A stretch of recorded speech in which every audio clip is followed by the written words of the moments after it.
Boa noite, pessoal. Espero que estejam todos bem. Vou aqui esperar o pessoal ir entrando à medida que a gente vai conversando um pouco. Então, que legal ver os meus amigos, Dr. Gustavo da Gama, professor maravilhoso, a minha mãe, figura cativa nas nossas lives, apesar de ser engenheira. Boa, tudo bem, pessoal? Bom? Oi, Gustavo. Então, é com imenso prazer que hoje eu vou esperar a Mila entrar. Eu vou receber a doutora Micaela Dutra. A Micaela é advogada da Petrobras, professora do IBMEC, de diversos cursos. Ela é doutora em Direito pela UERJ e, com muito orgulho, também é do meu grupo aqui. Eu participo de um grupo que é as mulheres tributaristas aqui do Rio de Janeiro. A Micaela é uma membro atuante.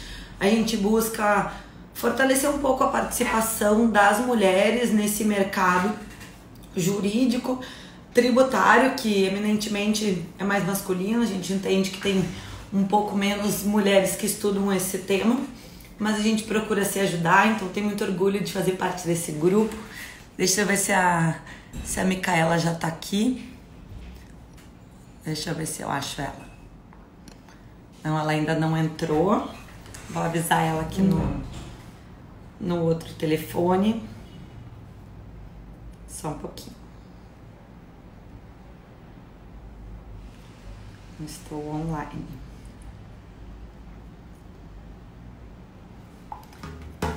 Daí quando ela entrar, ela me dá um oizinho aqui. Deixa eu... Boa, Micaela. Tá aguardando. Acho que é a nossa internet, nesse horário das 7 horas, às vezes ele demora. Oi, Micaela, Olá, tudo bem? Como tu tá? tudo ótimo e contigo. Muito obrigada por ter me chamado para fazer essa live. É uma grande alegria estar aqui com você. Ah, imagina! Uma grande alegria minha, né? Tô vendo aqui as meninas também que participam do nosso grupo, o Bruno ali que é da OAB da Barra, olha quanta gente legal. Eu tenho muito prazer em te receber, eu admiro muito o teu trabalho, né? Além de gostar muito de ti como pessoa, a gente, né, trabalhando na mesma área, participando de diversos eventos, acaba que a gente não aprende só direito, como a gente cria amigos, né? Essa é Então, a melhor parte, né? a Essa é a melhor. melhor parte, eu ainda que não sou do Rio, então o que eu fiz de amigos nesses nossos eventos, isso me deixa muito, muito, muito feliz. Ah, bom, pessoal, a doutora Micaela Dutra já tinha falado, ela é advogada da Petrobras, ela é doutora e mestre em Direito Tributário, ela fez o doutorado dela ali na UERJ, profissional competentíssima, que atua muitos e muitos anos na área tributária.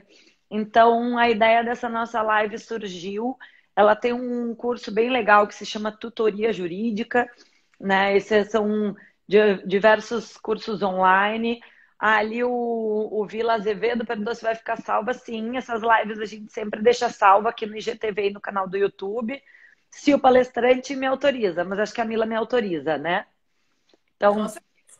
a gente sabe que não é sempre, ainda mais nesse momento home office, né? Tem gente que tem filho, as crianças chamam, às vezes não tem como estar online naquele momento, então a gente deixa gravado, né? Quem puder seguir a doutora Micaela, também o Tutoria Jurídica. E então, entrando aqui, de onde é que isso surgiu? Na tutoria jurídica, eles fazem todos os dias, ao meio-dia e meia, tutoria jurídica com PJT. Todos os dias tem uma live.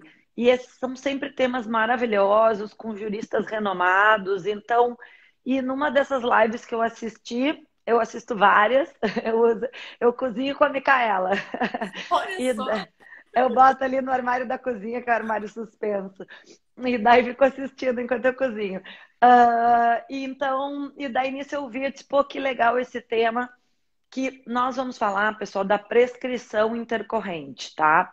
Só que não só na prescrição intercorrente na esfera judicial, mas também na prescrição intercorrente na esfera administrativa.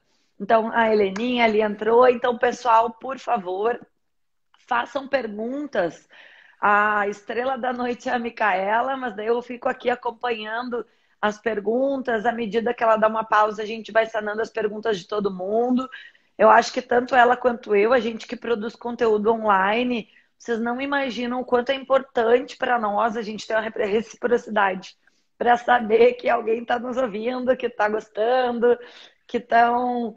Então, Micaela, se tu puder começar, como a gente num público de internet, que eu estava conversando com ela antes, a gente tem um público heterogêneo, né? Então, a gente tem desde daquela galera que é estudante, que gosta de direito tributário, mas não sabe por onde começar, não sabe como começar, até professores super graduados, ela Gustavo da Gama, que está nos assistindo, né? Então, se tu puder primeiro dizer para nós, assim, o que que é a prescrição, a diferença da prescrição e a decadência, para daí a gente conseguir evoluir, quando é que a gente pode debater isso?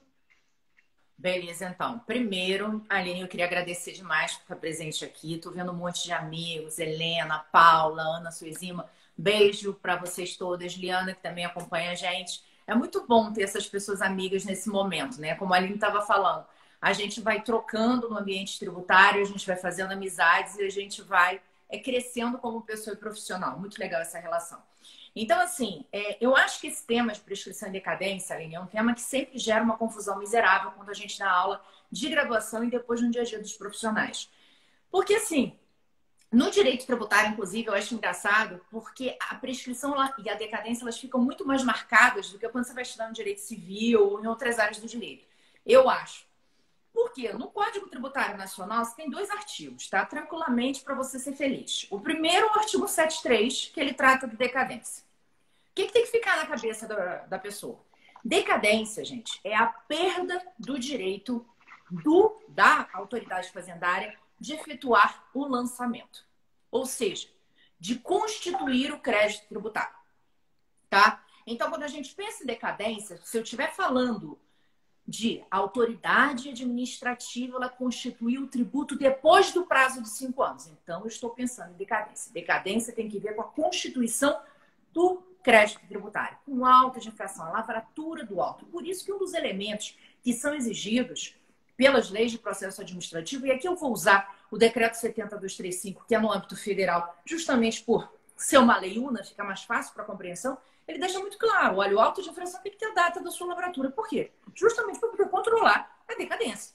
Ou seja, decaiu ou não decaiu, né? Exato. Pois é. O segundo ponto é o seguinte. Bom, você constituiu o seu auto de infração alegremente lá? Beleza. Então, a partir do momento que você constituiu, surge o quê? O lançamento, quando a gente estuda no direito tributário, ele é de fato um ato, um procedimento, e aí existem N teorias sobre o assunto que não nos interessa agora, mas o que importa é o seguinte, eu lancei o tributo, a partir daquele momento, aquela obrigação tributária, ela ganha exigibilidade, ela ganha liquidez, ela ganha certeza. Ela está lá, materializada naquele lançamento, a obrigação vira crédito, e o crédito, ele é líquido e ele é exigível. Então, veja, a partir do momento que eu tenho esse auto de infração, eu já posso automaticamente o quê? Cobrar esse crédito. Então, a partir do momento que eu materializei esse lançamento, começo a falar do prazo prescricional, cobrança. Então, prescrição não existe antes do lançamento e decadência não existe depois do lançamento. Agora, pontos importantes. A gente precisa também pensar, quando a gente fala de prazo decadencial, relativamente a tributos lançados por homologação. Porque no lançamento por homologação é o contribuinte que confessa a dívida. Tanto que o próprio STJ já firmou o entendimento no sentido de que, quando eu faço a minha declaração, eu estou confessando dívida. Então, eu já dou exigibilidade àquele valor. Tanto é que ele não vai lavrar auto de infração. Ele vai diretamente cobrar você se você declarou e não pagou. Tá? Então, essas são diferenças que eu acho que são essenciais a gente ter na cabeça quando a gente está falando de prescrição e decadência. Muito, muito, muito tempo atrás, como eu sou da turma que trabalha com tributário desde 2002, existia uma discussão se a data da constituição do crédito era a data do acontecimento do fato gerador nos tributos sujeitos a lançamento por homologação ou se era a data da entrega da declaração, né? Eu acho que estou contando essa historinha porque eu tenho uma historinha antiga também sobre prescrição, de muito antigamente, e daí o que acontece? Se entendia que era a data da ocorrência do fato, e daí o pessoal ia lá e declarava quase no final dos 5 anos e morria. Então, daí, claro, depois, né, julgados e julgados, hoje no tributo sujeito a lançamento por homologação, se o fato gerador aconteceu em 2016, mas eu entreguei a declaração só agora em 2020, é ali que vai contar a data do início do prazo prescricional, da constituição do crédito tributário.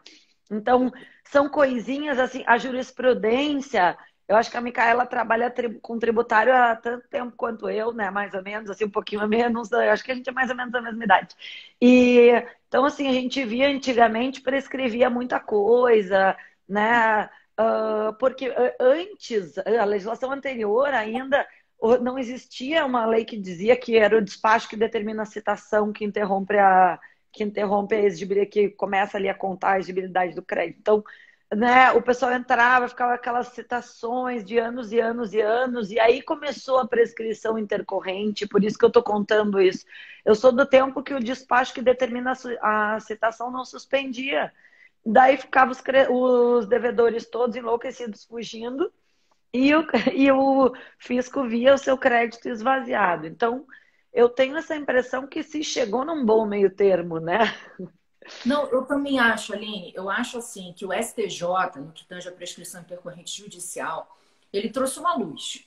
Porque, de fato, a gente tinha, inclusive foram publicados diversos dados em jornais, de não sei quantas mil execuções fiscais foram eliminadas com esse julgado do STJ, foi reconhecida a prescrição intercorrente.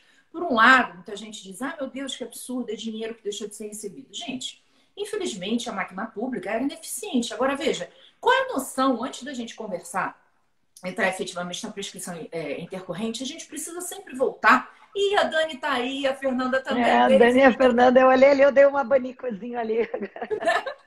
Mas, assim, uma coisa que a gente precisa ter em mente é o seguinte, qual é a finalidade do Instituto? Antes da gente discutir qualquer coisa, eu acho que é essencial a gente perguntar por que existe prescrição em decadência, galera? Por uma questão de segurança jurídica. Eu não posso ficar brigando ad eterno, entendeu? Com contribuinte ou fisco comigo, vice-versa. Então, as discussões, elas têm que ter um fim em um dado momento, senão não vai dar certo. Então, a prescrição, ela vem com essa finalidade. O problema é que no direito tributário nunca prescrevia o direito do fisco de executar.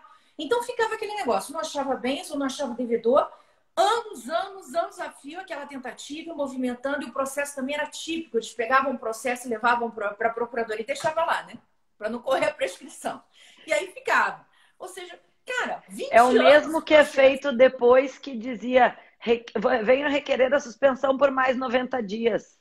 Ora, e daí ficava mais 90, mais 90, mais 90 para tentar evitar a prescrição intercorrente, né? Exatamente. Dani, que me desculpe, que é procuradora da Fazenda, mas isso acontecia.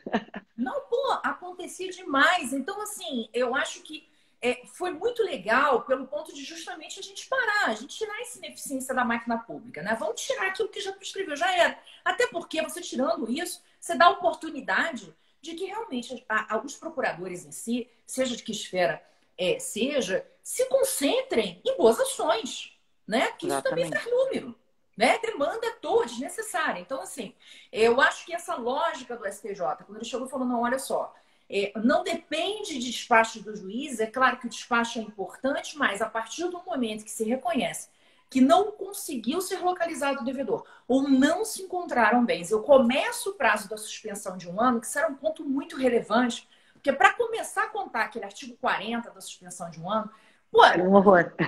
Era um desespero. Um dia antes de fechar 1 ano, tinha uma petição pedindo mais 90 dias, né? E daí, porque eu defendo, e assim, na minha linha de raciocínio, dentro do que eu escrevo e tal, a corrente filosófica, digamos, é a que eu me filio, né? Eu sou uma liberal igualitária, então, assim, a gente tem que ter também, lógico que tem que contribuir para o poder público, só que também eu não vejo o empresário como um safado.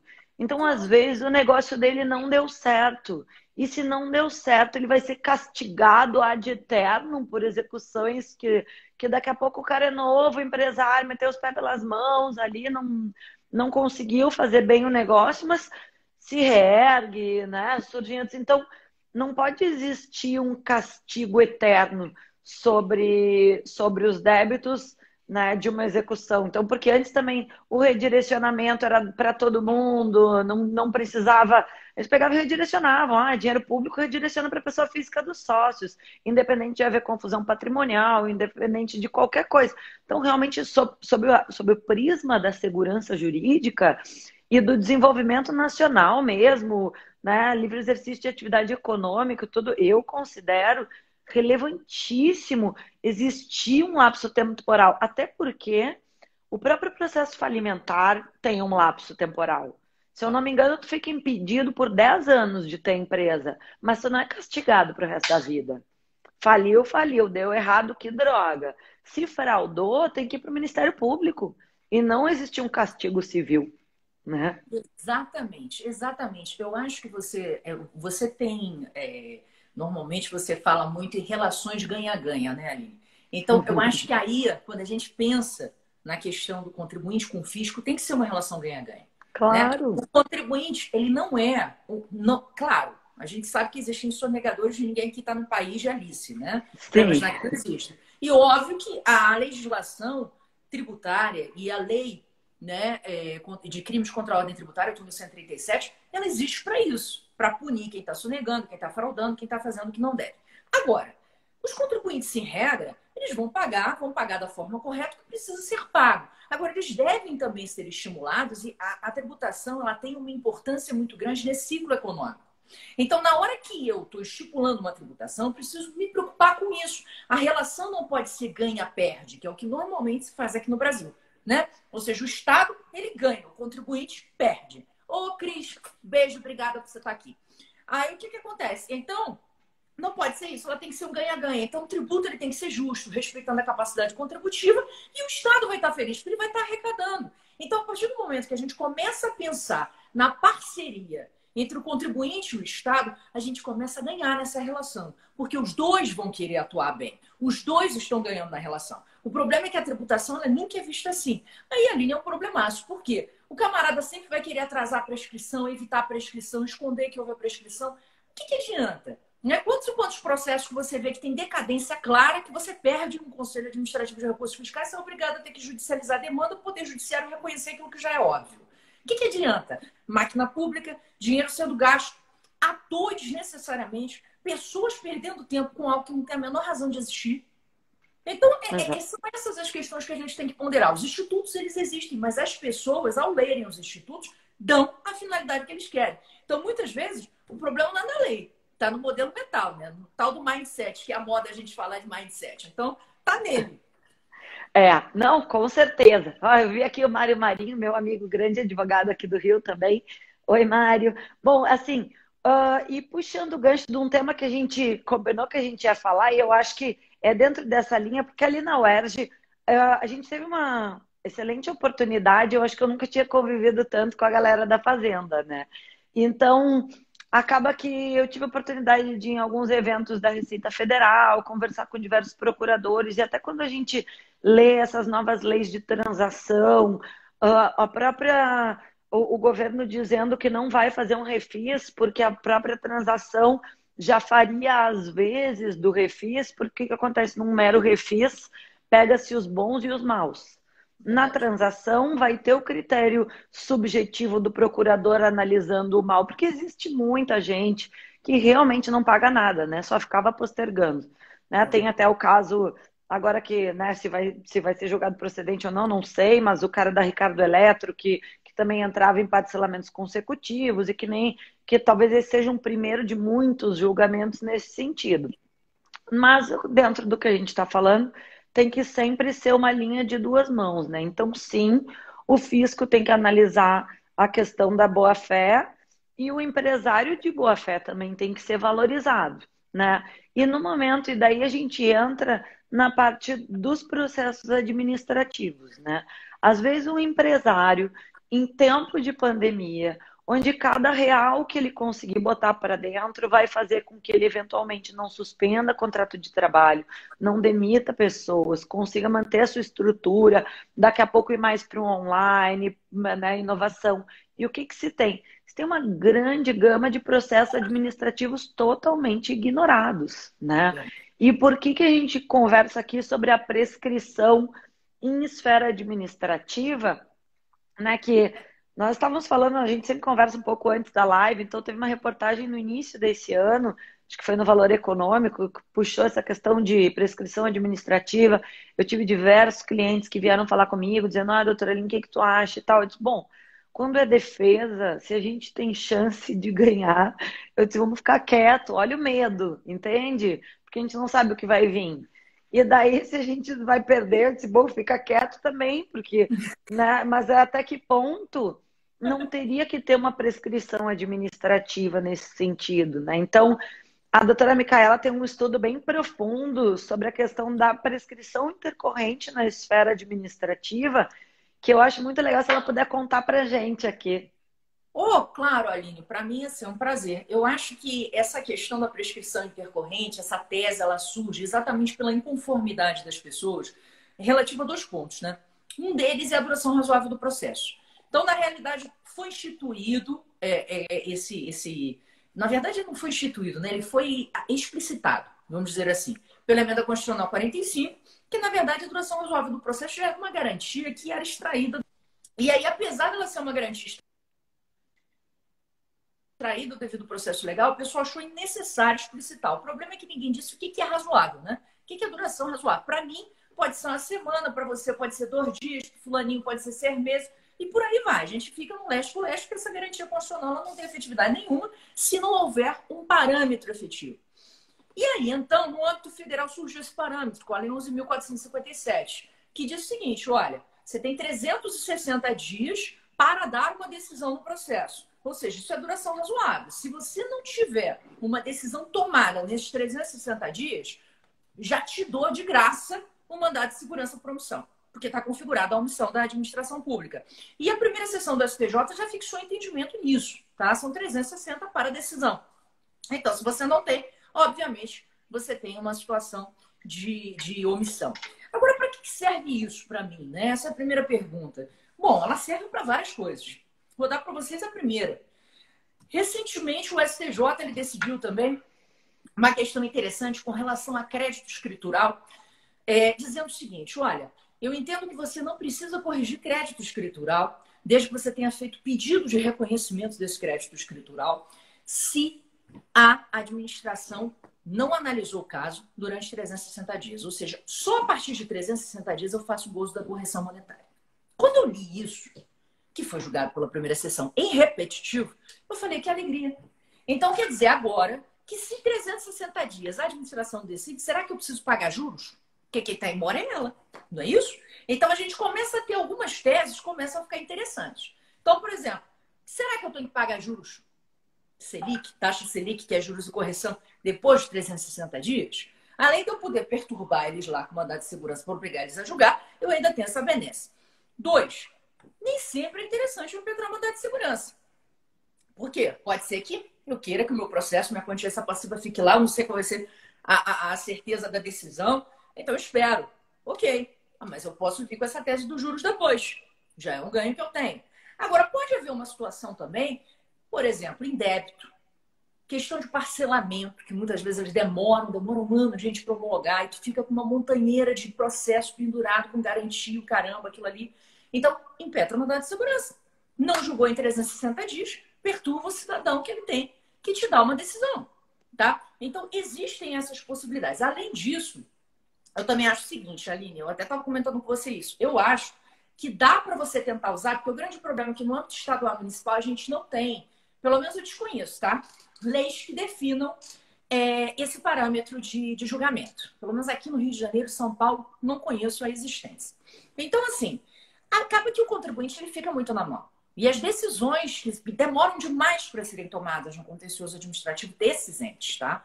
Tem contenciosos municipais que eu soube que aqui no Rio de Janeiro uma impugnação às vezes demora 5 anos para ser julgada. Então, assim, é muito tempo. Então, talvez valha a pena você tentar utilizar, e é uma tentativa, tá? Se você realmente tem interesse que o processo ande, de impetrar uma mandado de segurança usando por analogia o prazo 360. Porque, veja, o ente não legislou, mas existe um parâmetro normativo agora, coisa que antes não havia. Então, você pode também utilizar isso como uma raça para poder defender aí uma lógica de necessidade de omissão do ente público, né? Por que seria diferente para os estados e municípios? O prazo de um ano, para mim, inclusive, é demais, né? Levando em consideração a situação do contexto geral do Brasil e do contexto geral de hoje em dia, né, minha gente? Que tudo é instantâneo, rápido, imediato, e exigir que o cidadão se manifeste em 360 dias, fica difícil. Agora, vamos lá. Diga, Aline, você queria falar alguma coisa? Não, tá ok. Tá. Pode falar. Beleza. Então, o que acontece? O que eu acho que é importante? Tirando esse contexto geral, a gente tem que pensar o seguinte. Bom, ok. O processo está lá. Existe a possibilidade, também acho, Fábio, 360 dias é demais. Existe a possibilidade de você alegar prescrição no processo administrativo? Se você me perguntar de forma técnica, eu vou te dizer que não. Prescrição intercorrente de processo administrativo, para mim, é infactível. Qual é a justificativa disso, Micaela? Simples. Lembra que eu falei com o conceito da prescrição? Prescrição nasce a partir do momento que eu tenho o quê? O lançamento. Então, o crédito pode ser cobrado? Eu tenho a prescrição. Tem um problema. Artigo 151 do CTN. O que diabos fala o artigo 151 do CTN? Suspende a exigibilidade do crédito. Vai lá, no inciso 3. Recursos administrativos. Então, quando eu interponho o recurso administrativo, tô lá, recebi o auto de infração, tenho 30 dias para fazer impugnação, ainda não começou a correr o prazo prescricional, ofereço a impugnação. Não vai correr o prazo prescricional. Tem sentido eu falar em prescrição intercorrente? Eu não estou tendo problema com a suspensão da exigibilidade do crédito. Então, como é que eu posso punir a administração pública porque ela não está cobrando crédito se ela não pode cobrar porque a lei diz que ela não pode cobrar? Aí é uma loucura, né, gente? Então, assim, a gente começar a defender prescrição intercorrente no âmbito administrativo é um perigo em razão dessa lógica. Porque aí eu posso dizer, ok, então se eu vou entender que pode ter prescrição intercorrente no âmbito administrativo, eu não posso executar. O que eu vou fazer? Né? Então, isso aí é uma questão que a gente tem que raciocinar. Agora, quando a gente vê que... Porque com o processo administrativo, como não precisa de garantia, em sua maioria, o contribuinte não se prejudica, né? Então, quem mais se prejudica, teoricamente, com a demora do processo administrativo, claro, salvo quando é a questão dos créditos, é o próprio ente público, né? Que está deixando de arrecadar em virtude da ineficiência da máquina estatal, né? Então, mas até me veio uma questão aqui, alguém colocou aqui pedindo para a gente comentar. Agora perdi a pessoa. Deixa eu ver aqui.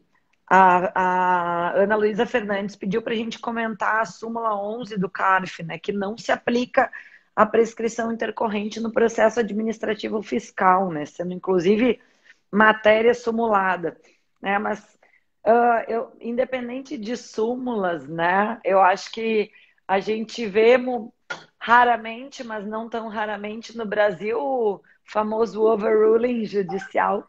Então, por que não, talvez, uma matéria simulada considerando tantas interpretações diferentes na esfera, no tratamento da prescrição de marco temporal, né? Olha o que a gente já falou, em menos de 20 anos, mudou diversas vezes.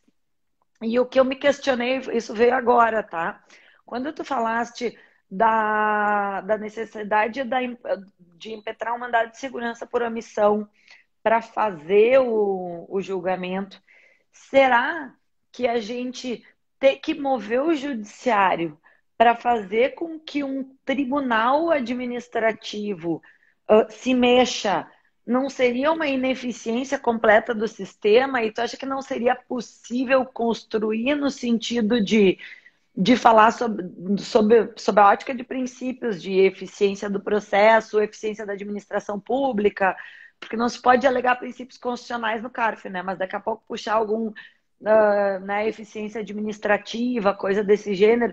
Será que não seria... Veio agora isso, tá? Mas será que não seria possível construir que, eu poderia ter entrado com mandado de segurança, mas eu não entrei porque eu vou enviar outro e pedir para o lapso temporal ser dali? Não sei, foi uma ideia. O que vocês acham, pessoal? Foi a ideia que veio agora.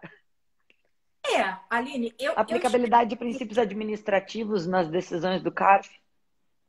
Eu acho que a ineficiência, com certeza, não tenho a menor dúvida, é uma ineficiência. A gente tem que instar o órgão público a se manifestar, ainda mais depois de um prazo que, no meu sentir, é meio absurdo, por mundo atual, onde tudo é instantâneo e rápido, eu tenho que esperar um ano para tomar uma decisão. Acho que esse prazo ele pode ser mitigado em situações específicas, onde você consiga comprovar, apesar da jurisprudência ainda não ter decidido nesse sentido, por exemplo, a concessão de um regime especial.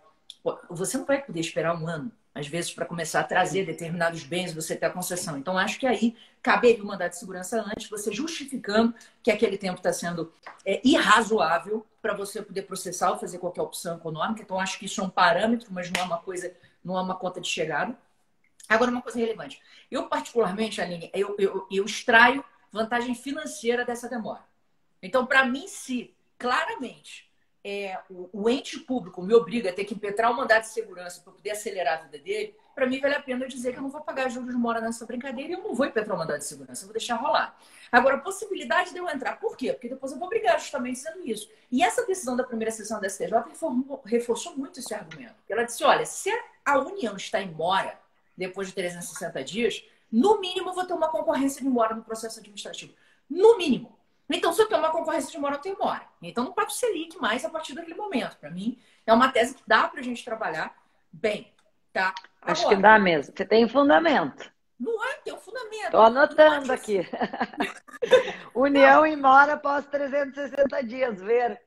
Pois é, eu tenho trabalhado bastante esse assunto nas minhas peças, justamente porque eu entendo que eu entendo assim, que no processo administrativo já não haveria muito cabimento a gente discutir Selic, porque você tem a autotutela, que é um dever do Estado, né? E automaticamente você tem um direito do contribuinte. Então você tem um dever do Estado a ser exercido, você tem um direito do contribuinte a ser exercido. Então, como falar em mora, né, aqui? Então, para mim, por exemplo, a gente defende no sentido de que não existiria aplicação durante o processo. Agora, independentemente do processo como um todo, eu entendo que ficou muito reforçada essa argumentação frente à decisão do STJ, tomada aí em repercussão geral e em primeira sessão. Estou reforçando isso, gente, porque é o órgão que uniformiza o entendimento lá no STJ. Quando a primeira sessão bate o martelo, ainda mais em repetitivo, o judiciário inteiro aplica aquilo. Então, é algo que passa a ser bastante interessante para você poder trabalhar. E falando nisso, eu quero só alertar vocês um ponto que eu tinha até comentado com a Aline. Essa questão de prescrição intercorrente está no âmbito administrativo, não foi julgada pelo STJ em primeira sessão. Não foi julgada sobre o rito repetitivo. E por que eu falo isso para vocês? Depois que saiu essa decisão do TRF, que a Aline mencionou, eu fui fazer um estudo da decisão e vi que, na verdade, a juíza de primeiro grau tinha se apoiado numa decisão do TRF que se apoiou numa decisão do STJ que não tinha nada a ver em matéria tributária. Então, já desconstituí a base. Eu falei, peraí. Então, parte-se de uma premissa equivocada, né? Com toda a construção tributária, a gente tem que sempre partir de uma premissa para desencadear. O auge da construção do raciocínio lógico tributário. Quando se cria uma peça, tu tem que sair de uma premissa para desencadear de uma coisa. Quando se parte de uma premissa errada, desculpa te interromper. Não, que isso, minha filha, fica à vontade. Na verdade, eu acho exatamente isso. Quando a gente parte de uma premissa equivocada, é uma desgraça, né? Porque todo o restante vai ser arrastado. Então, foi o que aconteceu ali. E assim, aí fui ver no STJ, fui focar o que o STJ pensava sobre o tema. Eu falei, será que, né? Eu tô muito louco, o STJ decidiu, não decidiu? Deixa eu ver. Aí fui lá olhar. E, na verdade, eu descobri o seguinte, que havia uma decisão que foi tomada em 2009, pela primeira turma, na época que o ministro Luiz Fux ainda integrava o STJ. Essa decisão foi muito boa, foi justamente falando do CTN, dizendo a suspensão das exigibilidades, falando que por causa disso não tinha sentido a gente falar em prescrição intercorrente no âmbito administrativo. E essa decisão, galera, acabou sendo repetida pelas duas turmas. Mas ela foi tão repetida pelas duas turmas que começou a ter decisão monocrática, rejeitando o recurso. E essas decisões monocráticas, eu contei 14, falando claramente o seguinte, que de acordo com o que foi decidido pela primeira sessão do STJ em repetitivo, e aí citava o acordo no Fux, essa matéria está pacificada no tribunal. Então, cuidado, tá? Por quê? Não houve repetitivo, não houve primeira sessão. O que houve foi decisão de primeira e segunda turma, tá? Repetidas, ou seja, eu posso dizer que o entendimento da primeira sessão, que é composta pela primeira e segunda turma, é nesse sentido? Posso. Mas eu não posso dizer que houve uma decisão de sessão. O que houve é copia e cola, as pessoas vão copiando e colando, e aí começaram a copiar e colar errado. E aí deram a informação errada para vocês, tá? Então, na hora que vocês olharem um acordo, e aí vai uma dica, verifica se realmente aquele precedente que ele está citando é aquilo ali, é daquela é daquele órgão, é daquela turma, foi dado naquele momento, seguiu esse rito, que acontece muito, tá? Isso não é raro, não. Então, assim, a priori o que a gente tem hoje é uma posição do STJ já firme, no sentido de que prescrição intercorrente não rola no âmbito administrativo, tá? Agora, tem um ponto que eu acho legal trazer, tá, Aline? A Bianca Xavier, ela tem um livro que eu acho muito legal, ele é fininho, chama-se Duração Razoável do Processo. Oi, Marcelo! Beijo, Marcelo, tudo bem? Querido aí. Sigam o Marcelo ali. Ele também produz conteúdo tributário na internet. Tem grupo, hein? Ele tem grupo. Tem grupo, tô no grupo dele, tô no grupo e sou aluna do Marcelo. Tô fazendo a matéria dele de processo tributário no IBMEC. Ai, gente, muito legal. Ele é muito bom. Mas, bom, voltando aqui, o que acontece? Deixa eu só botar a bateria aqui no meu celular, que a gente vai falando e a bateria Instagram em live, gente, consome celular, coisa de consome, calça. Né? Terrível. Mas deixa eu falar para vocês o seguinte. Com relação, tá falando de prescrição intercorrente, estava falando de, Bianca Xavier, Duração Razoável do Processo. Gente, o livro dela é muito bom. É um livro fino, básico, assim, e ela toca num ponto que eu acho legal, tá? O que ela fala ali? Ela diz o seguinte, olha, se você for ver o artigo 173, você vai ver que ele fala em um lançamento definitivo tem que se dar em 5 anos, que é o prazo decadencial. Então ela diz, olha, se o lançamento definitivo tem que se dar em 5 anos, minha gente, significa que eu tenho prazo para o processo administrativo acabar. Prazo esse decadencial no sentir dela. Então, o processo administrativo deveria acabar em 5 anos, porque quando ele acaba, o lançamento se torna definitivo, desde que, obviamente, seja desfavoravelmente ao contribuinte. Então, isso já seria um parâmetro interessante. Você poderia, eventualmente, usar como tese de defesa a argumentação de que já teria decaído o crédito tributário se o processo demorar mais de 5 anos. Não preciso dizer que a maioria dos processos duram mais do que 5 anos. Então, você já tem um argumento aí divertido. Pessoal, dica de venda de tese, eu sempre digo aqui, a dica de venda de tese tributária, ó. Aí, ó. De graça, aqui, porque o importante é a gente levar essas questões para o judiciário, né? Que se abre uma preliminar de decadência, não tem por que não. Se for tomar pau ali, pelo menos abre a preliminar. Né? Exatamente. O que for a mais em termos de argumentação, né, de defesa, ela não atrapalha, ainda mais quando se entra nessa questão teórica, né? Não se está falando sobre direito material em si, né? Se está falando sobre direito processual administrativo e os marcos temporais é uma questão muito de interpretação da legislação. E a interpretação da legislação ela vai mudando, né? Principalmente assim, quando se começa da própria escola ali da UERJ, que começou ali, que o Barroso é um grande expoente, né?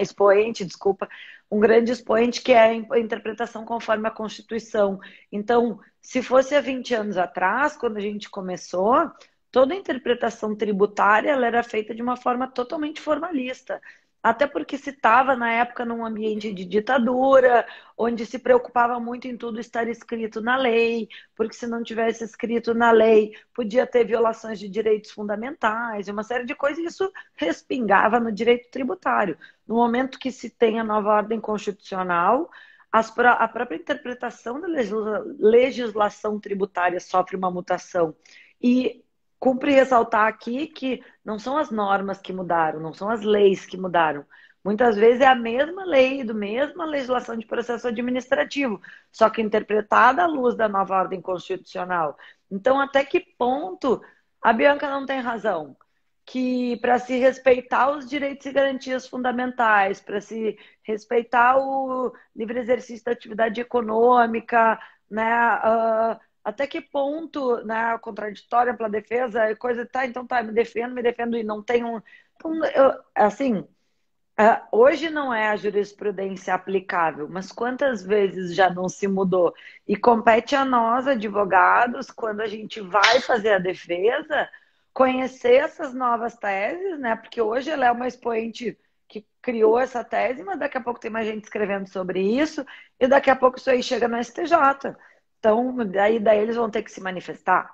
Então, eu acho muito importante, eu acredito muito nessa questão quando a gente faz essas lives. Lógico que a tutoria jurídica tem um curso específico sobre jurisprudência tributária, com todos os... Quem quiser realmente se aprofundar, vai ter que estudar mais a fundo. O que que a gente dá aqui nessas lives, né? Realmente são, gente, isso existe, né? É que nem a minha mãe falava sobre a faculdade, quando eu entrei na faculdade, que o direito é muito amplo, né? Ela disse, minha filha, essa tua faculdade aí, eles vão te ensinar um índice de uma enciclopédia. Na época ainda tinha enciclopédias de livros, né? Nem sei se quem é mais novo sabe o que que é isso. Mas era um monte de livro que falava de um monte de assunto. E daí disse assim, eles só vão te mostrar o índice. Se tu não for atrás, tu vai ser uma advogada medíocre. Então, é mais ou menos por aí. Aqui a gente tá mostrando que tem... Gente, ó, dá para ir. Agora vai lá, né? Vamos buscar, pega o livro da Bianca, olha, vê se acha que tem fundamento, vamos construir, vamos fazer. Porque compete a nós, da advocacia, levarmos isso para o judiciário. Se a gente não levar para o judiciário, a gente não tem como ter uma resposta. Exatamente, exatamente. Concordo com você em gênero e número, acho que, de fato, a gente precisa testar, né? Até porque muitas dessas coisas são entendimentos antigos, como eu mencionei para vocês, a prescrição intercorrente é um entendimento antigo. Ainda não foi formado um entendimento pela primeira sessão. Existe uma jurisprudência nas turmas. Essa questão não foi ventilada. E de 2008, né? É antiga. Exatamente. Então, a assim, composição muda também. Completamente. A composição muda e outra, né? Que eu acho que você colocou aqui é essencial. A realidade fática muda. Né? A norma, ela, na verdade, ela pode ser perene. A gente vê a Constituição americana, né? Antiga pra caramba, né? Se não me falha a memória, 1876, não sei. E, assim, continua lá. Mas continua lá por quê? Porque ela está sendo relida. Essa mesma Constituição serviu para apoiar a escravidão e hoje não apoia. Então, vejam, a questão é, a norma, ela existe e ela é relida de acordo com a realidade social. Então, o que muitos colocaram aqui, pô, absurdo 360. Então, pode ser que amanhã se entenda que 360 é demais. Foi firmado já um precedente de primeira sessão. Mas amanhã pode ser que se entenda que é demais.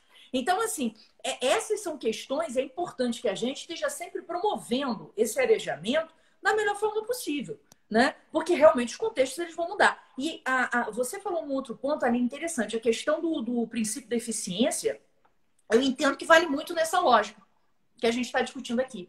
Ou seja, se eu tenho que ter um lançamento, veja, se eu impunho a administração pública, o princípio da eficiência para nortear suas atuações. Se eu entendo que existe um prazo de decadência de 5 anos para o lançamento definitivo, é contraintuitivo eu pensar que um processo administrativo poderia durar mais do que 5 anos, né? Dentro da lógica do próprio princípio da eficiência. Então, assim, acho que é uma ideia muito interessante. Você vê que no bate-papo assim vão surgindo questões, porque a gente precisa sair. Eu estava vendo uma palestra hoje de manhã muito interessante sobre criatividade. Às vezes a gente vê essas coisas, a gente diz, caramba, qual vai ser a utilidade disso para a minha vida, né? Eu sou advogada, que tem que ser criativo, é o cara do marketing, é um artista, é o comediante. Não, a gente tem que ser criativo. O Murilo Gun, ele fala uma coisa muito interessante, ele diz assim, teve problema na sua vida, você tem que ser criativo, porque a criatividade é o que vai resolver o seu problema, né? E ele estava falando uma coisa que eu achei genial. Ele disse o seguinte, olha, na realidade você tem que pensar o seguinte, cara, a gente tem que parar de ter pré-conceitos. A gente tem que estar sempre ressignificando as coisas.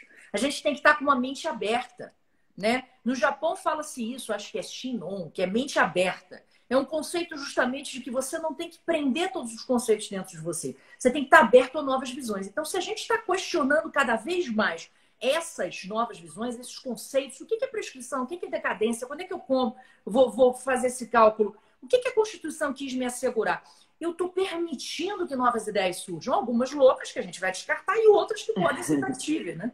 Então é isso, é não se prender a conceitos pré-determinados. Abra os olhos para ver o que pode surgir a partir daí. Exatamente, né? Isso faz parte. Aí eu acho que compete a nós da academia fazermos isso, né? E o que eu tô. Agora que eu já vi, faltam só 15 minutos, mas assim, o que eu tô achando muito legal, assim, de toda a parte ruim vem uma coisa boa, né? Então, desse momento de pandemia, que acredito que seja difícil para todo mundo. Eu que sou uma arrueira absoluta, né? Tô caseira.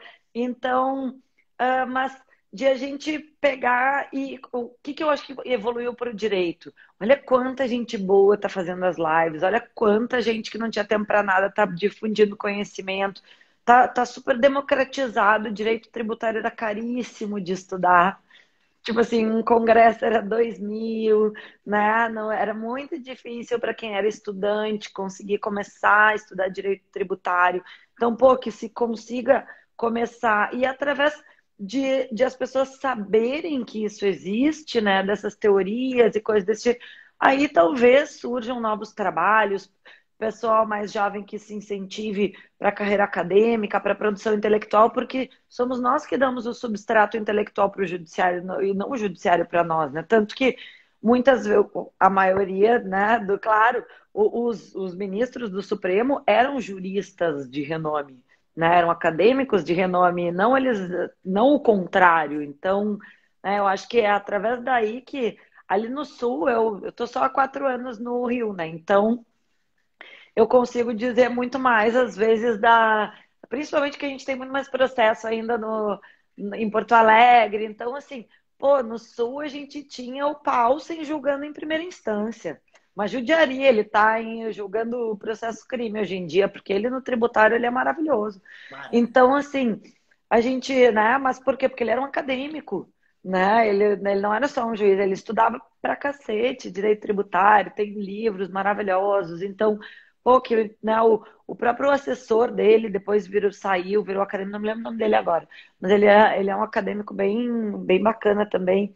Então, acho que é desse debate, né? E eu acho que isso ali, mais uma vez elogiando a UERJ, porque eu sou realmente.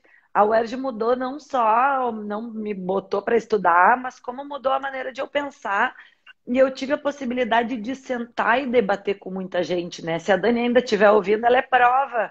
Quantas vezes nós fomos para festas, aquelas festas que é lá em Jacarepaguá, bem longe de onde a gente mora, a gente ia discutindo as dissertações e vieram ideias boas ali, né? Aí vai para um bar discutir outra. Eu ia com o Lodi e com o Júlio sempre aqui no Jobi, a gente discutia muita filosofia. Então, eu acho que é importante a gente conseguir despertar nesse momento agora que o pessoal, né, tem gente beirando desespero, tem gente, então, pô, pessoal, vamos se manter firmes e tentar, então, pô, pensar soluções para os problemas que já existem, ler uma coisa diferente, né? Quem quiser saber mais sobre a evolução assim de pensamento, pode ler o Dworkin, que é um filósofo.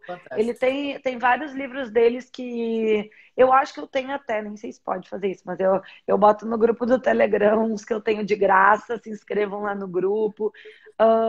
Né, a gente vai tentando difundir o conhecimento na medida do possível, né, Micaela? Acho que pô, a reflexão da Micaela sobre olha que construção de pensamento jurídico, né? Tá, espero que esteja todo mundo anotando que nem eu, que eu tô aqui com as minhas folhinhas, né? E porque a pessoa, né, a gente vai conversando e é super engrandecedor uma pessoa tão inteligente como tu. Eu tenho só a agradecer, né, que tenha aceitado participar aqui comigo, né?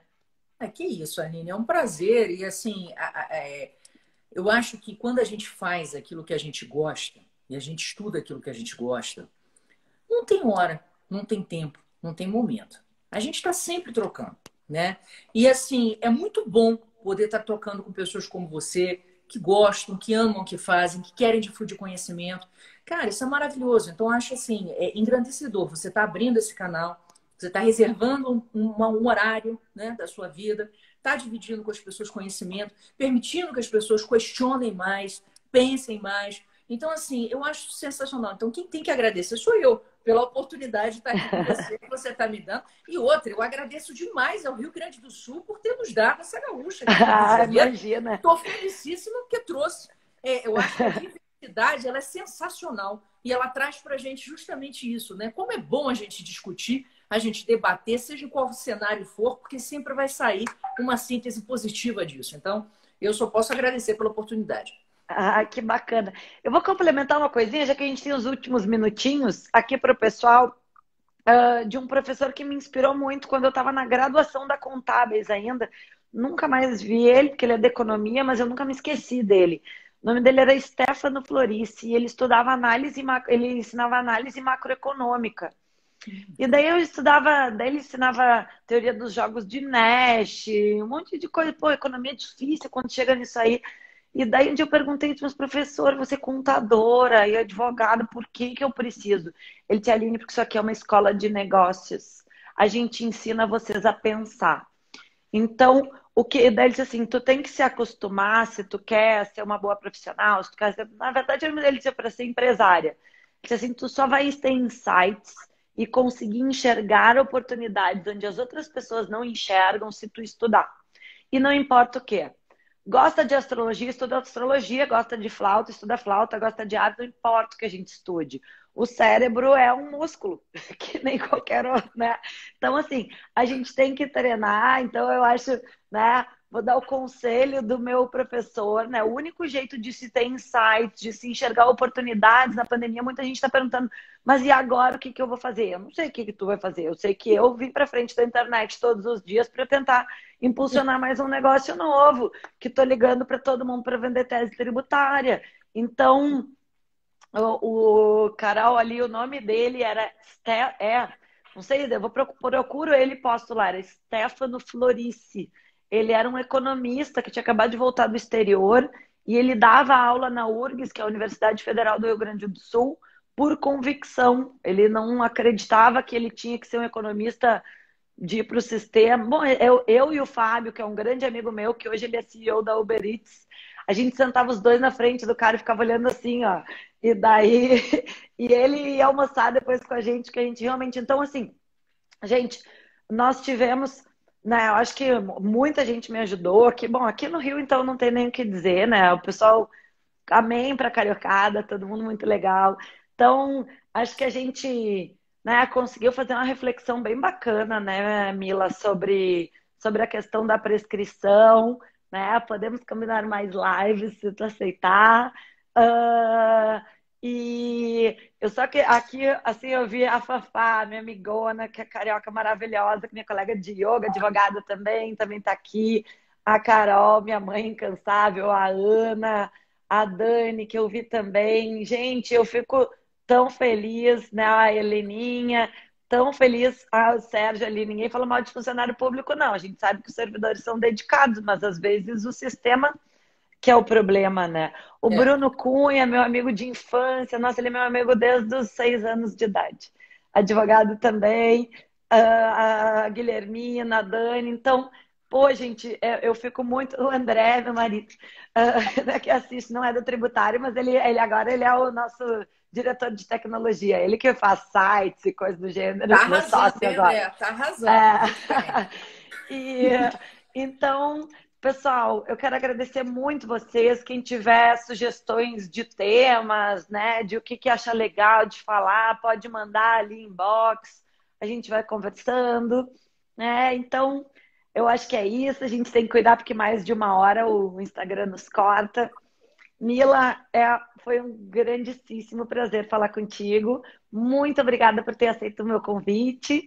A gente vai salvar aqui. No máximo, amanhã já está no canal do YouTube também. Que daí, quando quiserem olhar de novo, pegar alguma coisa, a gente... Ai, olha a Ana e a Carla também. Então, estamos à disposição. Então tá. Gente, obrigada. Um beijo bem grande. Aline, foi um prazer enorme estar aqui participando com vocês. Um beijo para todo mundo. Fiquem com Deus. Prazer é meu. Tchau, tchau, pessoal. Boa noite. Tchau. Bom descanso para todo mundo. Boa noite.